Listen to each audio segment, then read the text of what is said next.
और मेरे जिगर के छल्लों, क्या हाल है। तो आज हम करने वाले हैं स्टार्ट हमारा केमिस्ट्री ऑफ एल्केन्स, जो कि बीएससी के लिए एंड ऑब्वियसली क्लास 11th के स्टूडेंट्स के लिए कॉमन टॉपिक्स रहेंगे हमारे। ठीक है, ये जो लेक्चर्स की सीरीज अब शुरू होने वाली है ये दोनों ही स्टूडेंट्स के लिए है, चाहे बीएससी के स्टूडेंट्स हों चाहे क्लास 11th के स्टूडेंट्स हों। ठीक है, नोट्स आपको मैं वीडियो में ही प्रोवाइड कर दूंगा। ठीक है, तो आप वहाँ से टाइम टू टाइम स्क्रीनशॉट ले सकते हैं, लिखने में टाइम मत बर्बाद करना। स्क्रीनशॉट लो, फटाफट से प्रिंट आउट निकलवाओ, अपने पास रखो। जितनी बार लेक्चर रिवीजन के लिए देखना है साथ साथ में नोट्स खोल के देख सकते हैं। चलो भाई, अब यहाँ पर जी आपको देखने को मिल रहा होगा हमारा चैप्टर का आरंभ। चैप्टर का नाम है एल्केन। एल्केन्स क्या होते हैं, सबसे पहले समझो कि एल्केन्स आपके वो वाले ऑर्गेनिक कंपाउंड्स होते हैं जो कि क्या रहते हैं आपके एलिफेटिक सैचुरेटेड हाइड्रोकार्बन्स। अच्छा भैया, एलिफेटिक सैचुरेटेड और हाइड्रोकार्बन इन तीनों टर्म्स का मतलब समझो। एलिफेटिक का मतलब जो सीधी चेन में लिंक्ड है, सैचुरेटेड मतलब कि जो लिंकेज बनी है कार्बन कार्बन के बीच में वो क्या है, आपकी सिंगल बॉन्ड वाली लिंकेज है। और हाइड्रोकार्बन का मतलब तो आप जानते ही हैं, हाइड्रोकार्बन मतलब आपका कार्बन एंड हाइड्रोजन का एक अरेंजमेंट किसी भी फॉर्म में। ठीक है, अच्छा, तीन टाइप के हाइड्रोकार्बन आप जनरली पढ़ते हैं। ठीक है, एल्केन, एल्कीन, एल्काइन, जिसमें से जो एल्केन है वो सैचुरेटेड है और बाकी के आपके डबल बॉन्ड और ट्रिपल बॉन्ड वाले एल्कीन, एल्काइन, ये क्या है, अनसैचुरेटेड हाइड्रोकार्बन्स में आते हैं। इतनी बात तो जानते हो तुम लोग। ठीक है, तो एल्केन्स जो होते हैं, एल्केन्स जिन्हें कि हम पैराफिन्स भी कहते हैं, उनका जो जनरल केमिकल फॉर्मूला होता है, जनरल फॉर्मूला जो होता है दैट इज CnH2n+2। आपके जितने भी एल्केन्स बनते हैं उसमें एन का वैल्यू आप कोई भी न्यूमेरिकल फॉर्म लगा के देख सकते हैं। ठीक है, 1 से 10 के बीच में लगा के देख लो कोई भी, एग्जैक्टली आपको आपके एल्केन्स जो हैं वो ऑब्टेन हो जाएंगे इस फॉर्मूला से। बहुत बढ़िया। अब देखते हैं, नेक्स्ट पार्ट पढ़ते हैं हम हमारा different types of carbon atoms in alkanes. Alkanes में भैया कितने टाइप के कार्बन एटम आते हैं। अब मैं इन सब चीज़ों पे ज़्यादा टाइम नहीं लगाऊंगा क्योंकि ऑलरेडी आप ये सब चीज़ें बहुत बार सुन चुके हो। ठीक है, आपको आती भी हैं, तो हम इन पे ज़्यादा टाइम लगाएंगे। सबसे पहले होते हैं आपका primary carbon atom. Primary carbon atom जिन्हें कि हम 1 डिग्री से रिप्रेजेंट करते हैं, ये कब होते हैं, ये भी किसी भी कार्बन को प्राइमरी कार्बन एटम तब कहा जाता है जब या तो वो किसी भी कार्बन एटम के साथ लिंक्ड ना हो, या तो वो सिर्फ और सिर्फ एक ही कार्बन एटम के साथ लिंक्ड हो। ठीक है, या तो वो किसी के साथ लिंक्ड नहीं है या तो वो सिर्फ एक के साथ लिंक्ड है, तो उसे क्या बोला जाएगा, प्राइमरी कार्बन एटम। अच्छा, दूसरा आता है बच्चा आपका secondary carbon atom. Secondary carbon atom किसी कार्बन एटम को कहेंगे जब वो कार्बन एटम फर्दर दो कार्बन एटम से अटैच हो। आपके सामने नीचे आपको एग्जाम्पल देखने को मिल रही होगी, प्रोपेन में सेंटर वाला कार्बन एटम। ठीक है, चलिए नेक्स्ट आता है tertiary carbon atom. Tertiary carbon atom जिसे 3 डिग्री से रिप्रेजेंट करते हैं वो कब बनेगा, जब आपके एक कार्बन एटम के साथ फर्दर 3 कार्बन एटम अटैच होते हैं। एग्जाम्पल आपके नीचे सामने है। ठीक है, उसके बाद क्वाटरनरी कार्बन एटम, वही चीज जब आपका एक कार्बन एटम के साथ 4 फर्दर कार्बन एटम्स जुड़े होंगे, 4 फर्दर कार्बन एटम्स जुड़े होंगे, उसे बोला जाएगा आपका क्वाटरनरी कार्बन एटम। बहुत बढ़िया। सर नॉमेनक्लेचर कैसे करेंगे इनका। नॉमेनक्लेचर करने के लिए देखो 3 तरीके होते हैं। पहला तो आपके पास नॉर्मल एल्केन हो, दूसरा कोई आपके पास आइसो एल्केन हो, या तीसरा आपके पास कहीं नियो एल्केन हो। अब मैंने देखा है बहुत बार बच्चे 12th भी पास कर जाते हैं लेकिन उनको आइसो और नियो ये क्या होते हैं पता ही नहीं होते। ठीक है, तो देखिए सबसे पहले नॉर्मल एल्केन की बात करते हैं। आपको एग्जांपल दिख रही होगी, मैंने आपको यहाँ पर 4 कार्बन के नीचे एक सिंपल सी चेन बना के दी है। आप इसका नाम क्या लेते हैं, ब्यूटेन लेते हैं। ठीक है, so this is the normal butane. ठीक है, क्या नाम देंगे आप इसको, एन ब्यूटेन। इसका सफिक्स क्या लगेगा, क्या लगेगा, एन लगेगा। ठीक है, चलिए उसके बाद नेक्स्ट आता है आपका आइसो एल्केन। बच्चा आइसो एल्केन और नियो एल्केन इनमें क्या डिफरेंस होता है। आइसो एल्केन, आइसो वर्ड हम तब यूज करेंगे जब आपके terminal carbon atom of the alkene पे, ध्यान से मेरी बात समझना, terminal carbon atom of the alkene पे 2 CH3 लगे हों।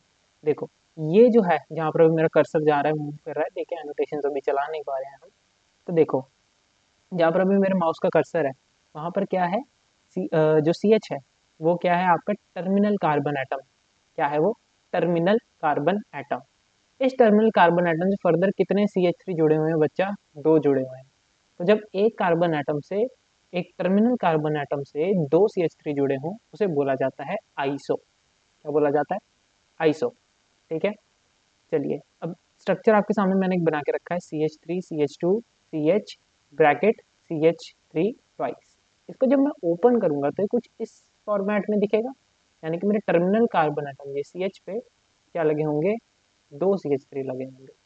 तो इसकी नेमिंग आप कैसे करोगे? पहली बात, आपको पहचानना होगा कि ये आइसो है। अब आइसो की पहचान तो मैंने बता दी आपको, आपने पहचान लिया कि सर ये आइसो एल्केन ही है। मान लिया आपने कि ये आइसो एल्केन ही है। फिर इसके बाद क्या स्टेप होगा? इसके बाद स्टेप होगा कार्बन नंबर के। इस कंपाउंड के अंदर, पूरे कंपाउंड के अंदर कितने कार्बन एटम है? 1 2 3 4 और पांचवा ये नीचे। ठीक है, तो टोटल 5 है। इसका नाम क्या होगा? आइसोपेंटेन। क्या नाम होगा? आइसोपेंटेन। ठीक है, जो थे बात बच्चे जानते थे, ठीक है, नहीं जानते तो अब जान लो कि आइसो एल्केन्स का नेमिंग इस तरीके से होता है। चलिए, आपके लिए एक होमवर्क है, आइसोब्यूटेन का और आइसोहेप्टेन का स्ट्रक्चर जो है वो आपको बनाना होगा। ठीक है, आइसोब्यूटेन और आइसोहेप्टेन का स्ट्रक्चर आप कमेंट सेक्शन में जरूर इसका आंसर कीजिएगा। ठीक है, नेक्स्ट आता है आपका बच्चा नियोपेंटेन, सॉरी नियो एल्केन्स। ठीक है, नियो एल्केन्स कैसे पहचाने जाते हैं? अब आइसो की पहचान क्या थी? टर्मिनल कार्बन एटम पर दो CH3 ग्रुप्स। नियो में क्या होगा? टर्मिनल कार्बन एटम पर तीन CH3 ग्रुप्स। ठीक है, जो टर्मिनल कार्बन एटम होगा उस पर तीन CH3 ग्रुप्स लगेंगे, तब उसे बोला जाएगा आपका नियो एल्केन। तो देखो आपके सामने एक एग्जांपल है, ये आपका जो कार्बन दिख रहा है जो अकेला है, ये क्या है? टर्मिनल कार्बन है। इसके पास क्या है? तीन हाइड्रोजन की जगह किसने ली हुई है? तीन CH3 ग्रुप्स ने ली हुई है। ये कुछ इस तरीके से दिखेगा। यहाँ पर भी बच्चा सेम ही चीज करनी है। पहचान लिया नियो है तो नाम के आगे नियो लगाओ और कार्बन नंबर गिन लो, 1 2 3 4 और ये 5। तो ये क्या आ गया आपका? नियो पेंटेन आ गया। क्या आ गया? नियो पेंटेन आ गया। अब नीचे आपके सामने मैंने एक स्ट्रक्चर दे रखा हुआ है, आप मुझे ज़रूर ज़रूर और ज़रूर कमेंट सेक्शन में बताना, आपके लिए होमवर्क है ये, कि इसका नाम जो है वो क्या होगा। ठीक है, आप मुझे इसका नॉमेनक्लेचर करके बताएंगे इस कंपाउंड का, जो होमवर्क में दिया है आपको। ठीक है, आगे बढ़ते हैं। आगे बढ़ते हैं तो देखते हैं कि अल्काइल ग्रुप्स क्या होते हैं। बच्चा, अल्काइल ग्रुप्स, आपका कोई भी जो एल्केन है अपना एक हाइड्रोजन खो देगा और उसकी जगह पे एक वैकेंसी खाली बच जाएगी, जहाँ जिसकी मदद से वो किसी भी और ग्रुप के साथ जुड़ सकता है। फर्ज करो आपके सामने मैंने मीथेन लिया है। ठीक है, एक इमेजिनेशन में मैंने क्या किया, इसका एक हाइड्रोजन उड़ा दिया किसी तरीके से। मीथेन का एक हाइड्रोजन मैंने उड़ा दिया। अब मीथेन का एक हाइड्रोजन उड़ाने पे क्या हुआ? कार्बन टोटल कितने बॉन्ड बनाता था? 4।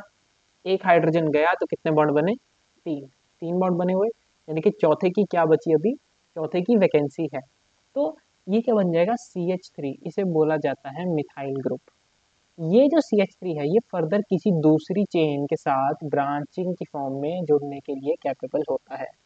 ठीक है, ये किसी दूसरी चेन के साथ जुड़ने के लिए कैपेबल हो जाएगा। क्यों? क्योंकि कार्बन ने अपना एक बॉन्ड फ्री रखा हुआ है किसी के साथ जुड़ने के लिए। ऐसा ही यहाँ पर आपके सामने इथेन है।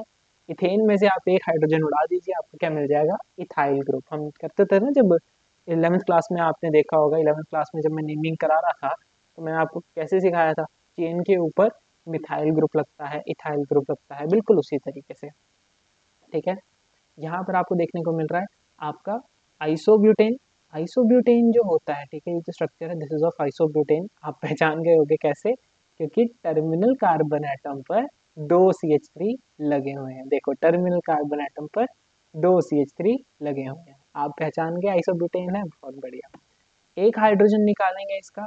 बच्चा, एक हाइड्रोजन निकाला यहाँ से टर्मिनल पोजीशन दूसरी वाली से, तो क्या हो जाएगा? ये आइसोब्यूटाइल ग्रुप हो जाएगा। कंफ्यूज होने की जरूरत नहीं है, आप चाहे इस वाले से निकालो, चाहे इस वाले से निकालो, चाहे इस वाले से निकालो।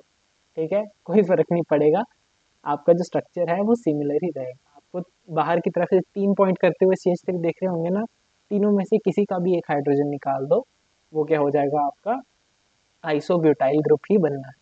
ठीक है, वो कुछ चेंज नहीं होने वाला, आइसोब्यूटाइल ग्रुप ही बनेगा। अब अगर मैं बाहर वाले तीन CH3 को छोड़ दूं और जो सेंटर में है मेरे पास ये वाला जो CH है, इसका हाइड्रोजन ले लूं, तो ये क्या बन जाएगा आपका? यहाँ पर खाली वैकेंसी CH3 CH3 CH3। अब यहाँ पर बच्चे होंगे कंफ्यूज, यहाँ पर जितनों के दिमाग में नियो आया है आप सभी गलत है, आप सभी गलत है। जिनके दिमाग में सोचने पे आया कि यहाँ से अगर हाइड्रोजन निकाल देंगे और ये इस तरीके का फॉर्मेट बना तो अब तो टेक्निकली टर्मिनल पे 3 CH3 लगे हैं तो ये तो नियो बन जाएगा। नहीं बच्चा, ये क्या है, अब आपका टर्शियरी ब्यूटाइल ग्रुप बनेगा। ये क्या बनेगा, आपका टर्शियरी ब्यूटाइल ग्रुप। मैंने जानबूझ के इस केस को यहाँ पर डिस्कस किया है, ठीक है, क्योंकि बच्चे जो हैं वो BSc वाले बहुत कंफ्यूज होते हैं इस चीज़ में। क्या होगा आपका, ये नियो एल्केन नहीं बनेगा या फिर नियो एल्काइल ग्रुप नहीं बनेगा, ये क्या बनेगा, आपका टर्शियरी ब्यूटाइल ग्रुप बनेगा। क्लियर है? चलिए, अब हम नेक्स्ट करने वाले हैं बच्चा आइसोमेरिज्म। Isomerism of alkanes. अच्छा, एल्केन्स में आइसोमेरिज्म डिस्कस करने से पहले मुझे आइसोमेरिज्म के बारे में कुछ समझाना है, ठीक है बच्चा। आइसोमेरिज्म क्या होता है, जितनों को तो पता है वेल एंड गुड, जितनों को नहीं पता उन्हें मैं बता देता हूँ कि जब आपके केमिकल फॉर्मूला सिमिलर रहते हैं, ठीक है, मॉलिक्यूलर फॉर्मूला सिमिलर रहते हैं, लेकिन स्ट्रक्चर बदल जाता है, ठीक है, स्ट्रक्चर बदल जाता है, ज्योमेट्री बदल जाती है, उसे बोला जाता है, उस फिनोमिना को बोला जाता है आइसोमेरिज्म, ठीक है। अब बच्चा मेन चीज जो है उस पर ध्यान रखना कि आपका मिथेन, इथेन और प्रोपेन ये आइसोमेरिज्म शो कर ही नहीं सकते, ठीक है।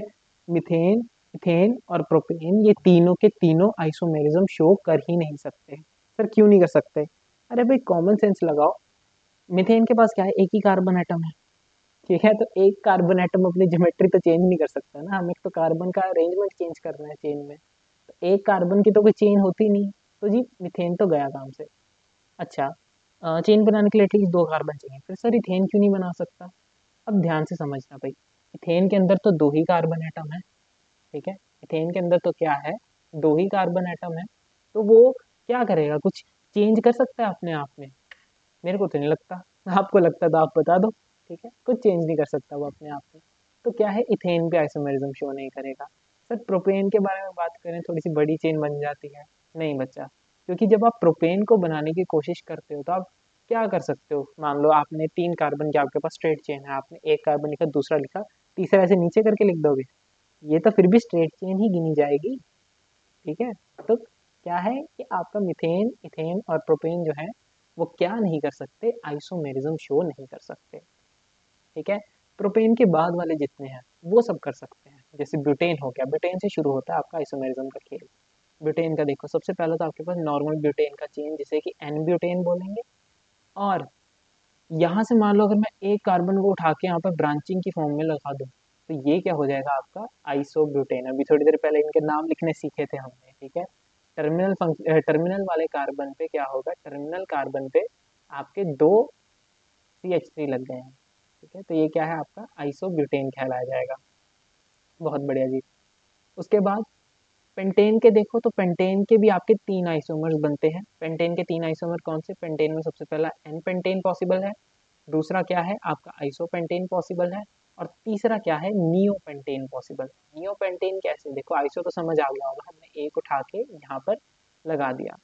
अब देखो मैं 3 कार्बन को रखूंगा स्ट्रेट चेन में और 2 कार्बन को रख दूंगा ब्रांचिंग, ये भी तो इसका एक आइसोमर ही बन गया, तो ये क्या हो जाएगा आपका नियोपेंटेन हो जाएगा, ठीक है। क्या हो जाएगा, ये नियोपेंटेन हो जाएगा।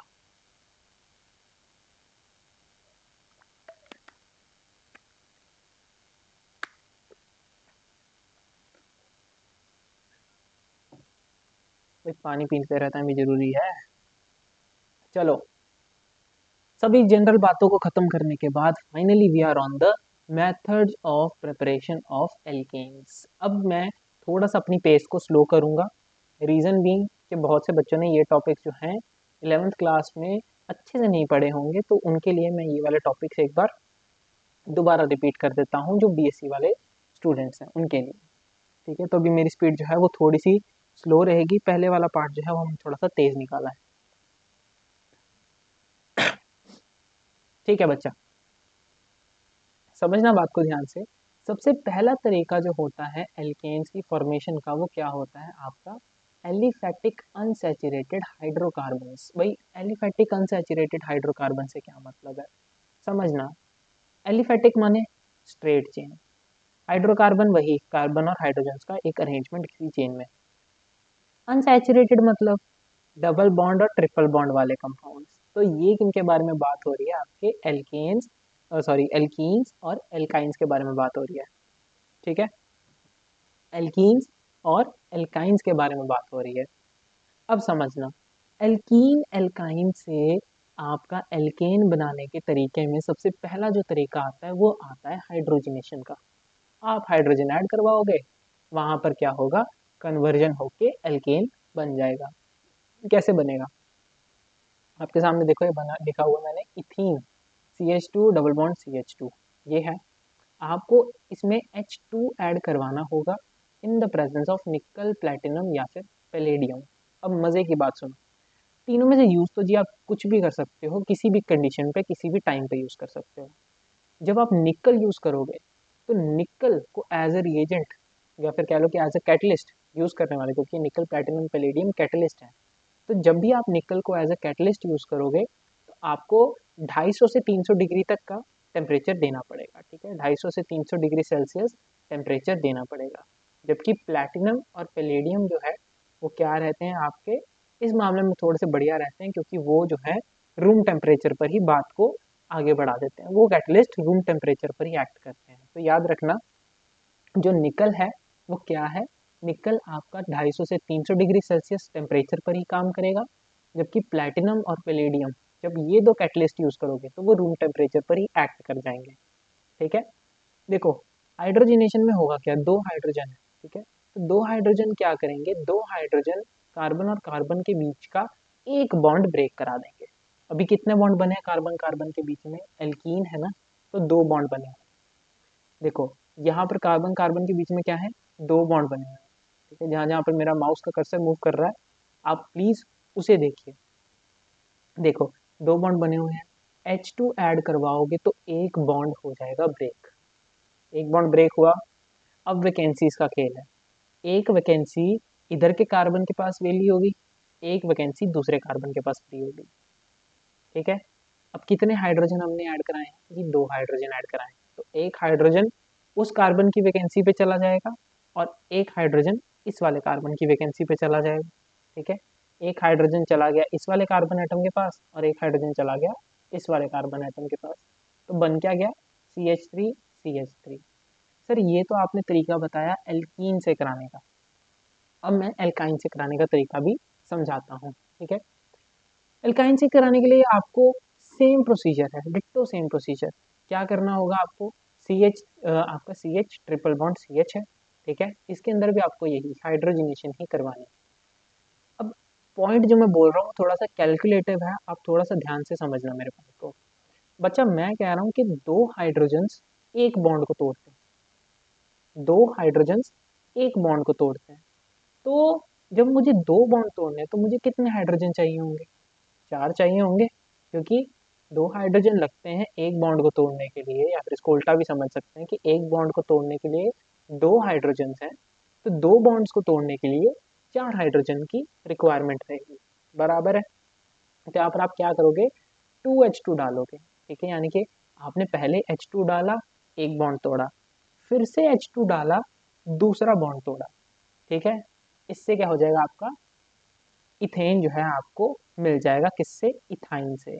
अब जो आपने पहले में देखा था इथीन से इथेन बना रहे थे, ठीक है, इथीन से इथेन बना रहे थे, वो क्या था, वो आपका एक सिंगल स्टेप प्रोसेस था।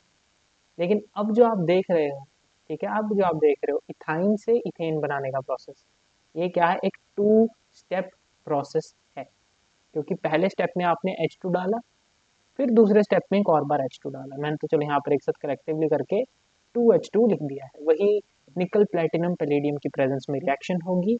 निकल के लिए टेम्परेचर चाहिए 250 डिग्री सेल्सियस से लेकर 300 डिग्री सेल्सियस, जबकि प्लेटिनम और पैलेडियम आम कंडीशंस रूम टेम्परेचर पर भी काम कर जाते हैं। This process is known as hydrogenation, जैसा कि मैंने स्टार्टिंग में ही बताया था, और टेम्परेचर की रिक्वायरमेंट भी आपको मैंने समझा दी है। Yes, now due to the use of the catalyst, हमने यहाँ पे बच्चा कैटलिस्ट यूज किया है ना इन रिएक्शंस के लिए, तो इस रिएक्शन का एक दूसरा नाम भी होता है, दैट इज कैटालिटिक हाइड्रोजिनेशन। ठीक है, कैटालिटिक हाइड्रोजिनेशन। अब इसे हम पढ़ते हैं नेम रिएक्शंस के अंदर, ठीक है। नेम रिएक्शन के अंदर बच्चा इन्हें पढ़ा जाता है और इनको डिस्कवर करने वाले कौन थे इस रिएक्शन को, सेबेटियर एंड योर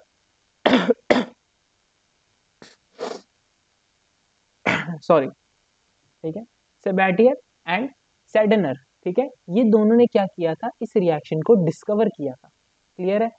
और इस रिएक्शन के अंदर बच्चा हमारा प्रोसेस चलता है रिडक्शन का, इसीलिए इसे एक और नाम दिया जाता है, that is called the catalytic reduction, ठीक है, that is called the catalytic reduction. इतनी बातें समझ आई, ठीक है, इतनी बातें समझ आई हैं। तो अब कितने टाइम हो गया हमें, जस्ट मिनट, 20 मिनट हो गए हैं। चलिए फिर नेक्स्ट लेक्चर में आपसे मुलाकात होगी एक नए टॉपिक के साथ, एंड तब तक हम हमारा कार्बोक्सिलिक से प्रिपरेशन खत्म कर देंगे एंड एल्काइल हैलाइड से प्रिपरेशन ओवर कर देंगे, ठीक है। चलिए नेक्स्ट लेक्चर में मिलते हैं। सेशन पसंद आया तो लाइक करिएगा, आगे के लेक्चर्स की नोटिफिकेशन चाहिए, सब्सक्राइब करके बेल आइकन दबा के ऑल पे सेट कर लीजिएगा उसे। चलिए मिलते हैं।